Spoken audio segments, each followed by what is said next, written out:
obviously you're dealing with high level people, right? Let's talk about the mindset of the people. I think that's one thing that I know it's medicine and you're doing things that are changing our lives, but let's talk about that kind of thing. Like what's the psychology between what's the commonality, common traits you see with some of these high level people that you work with? Off the rip, it'll roll off my tongue. Ready? It's one word. Ready? It's insane. And I want to write a book, kind of like Napoleon Hill, like interviewing all the thing, all those guys. Unfortunately, there's I don't know. I'm really like I can't and I won't mention ever names, but there's one quality these guys all have, bro. It's crazy, and it's not smart. It's not, and I'm dramatizing here a little bit. I'm holding back on what it is. I know. I can't wait to hear, man. It's not smart. It's not da-da-da. They're all hungry as hell. Oh. That's what they're super hungry, bro. You throw something at them, it's like throwing, freaking meat at a dog that it's like a pit bull, bro. They destroy, like if it's an idea they like, they're like, I'm down, let's go. They're hungry. These guys are not complacent. I do get phone calls, by the way, when they're the whole team, like their managers, obviously I talk to a lot of managers. When these guys are losing the pep in their step, I am the guy that gets a lot of those phone calls, be it a fighter, rapper, musician, actor, whatever it may be. So, I'll get this guy's not doing so well, because that's also their identifier. When they lose that appetite, the whole team's like, yo, something's wrong. Yeah. I just actually got a referral from another celebrity for a celebrity. The guy is just like, can't give too many details, but, I'm like, whoa, this is a tough one. The guy's just off a cliff. And that's what makes them, man. Sometimes it's like, no, they're not. Maybe I don't know about the IQ or whatever, bro, but they're hungry, dude. It's insane. You feel it, and I'll tell you this. Number two would be their confidence.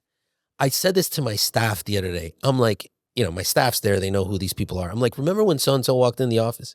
What do? They walk, bro. They walk, me and you will walk into an office somewhere and we'll stop at the front desk, right? We'll stop and, look for somebody to, hey, I'm Dave, hey, I'm Dr. D, whatever. Where do I go?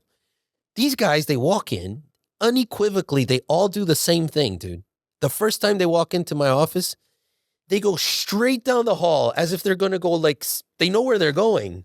And I'm always, I end up greeting them in the hall. I'm like, at the end of the hall, my office is at the end of the hall. I'm like, where the hell were you going? It's like, you've never been here. It's like this level of confidence, like, I own you. They walk in, it's like they own the whole place. I'm like, that's interesting.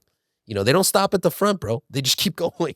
That's something they all do. It's weird to me. Yeah, I think it's just, they just have a sense of where they're going. They're like, let's fucking go. Is that the LFG shit? Let's fucking go, and right? Confidence, bro. They have confidence through the roof, bro. And hormones and confidence, all that's all connected. Yeah. Super. And I want to say something too, because when people hear this that don't understand this protocol, they might be wondering, like, how does this work? I mean, first of all, it starts with blood work. I went to you guys looked at my blood work. You identified where were the issues. My cortisol levels are through the roof. I'm kind of like, I'm a little embarrassed to say this, but bro, I was pre-diabetic when I started with you. I was shocked about that shit. How the fuck is that possible? Well, most people. It was like, I think that's 5 point. There's a certain level, which I was right on the borderline, but I think it had to do with this whining and dining thing. I'm always out. I would go to like Nobu with people. We'd order everything on the fucking menu. So I would leave stuffed, right? So I think that would spike my blood sugar, all that shit, right? So what I noticed, I went down, not pre-diabetic anymore, but it scared the shit out of me because people on the outside like, Dave, how the fuck? You mean you look like you're in great shape? I thought that was a sign. Like, guys, if I'm fucking pre-diabetic, what the fuck are you? Get your testosterone, get all this shit checked because you never know. So anyway, with that being said, I made lifestyle changes as a result of this. Obviously, listen, this is not cheap, man. It's an investment you make in yourself. But to me, it's about ROI. If I'm spending X amount, how much am I going to make back? And I got to tell you, it's worked. I've gotten great ROI from this. But the lifestyle changes I made, we're both from Jersey. I fucking love pizza. I would have fucking 5-6 slices. Blah, blah, blah, blah. Now I'm more cognizant. I'll have 2. I'll stop at 2, right? If I have it once every couple of weeks or whatever the fuck it is. So I think those lifestyle changes, and it comes down to habits because success is all about habits. So if you're gorging yourself at Nobu, you gorge yourself later. Then before you know it, those sugar levels go up. It's all correlated at the end of the day. And over years, that's how you have a fucking belly and this starts to happen. That's how you develop this thing and that thing. Cancer could form, right? So I think that's the biggest thing I got out of this. It's not like a magic pill, like you said, like people were talking about. It's the lifestyle changes that result because of that. And that to me has been the biggest thing I've gained out of this. So I want to thank you for that.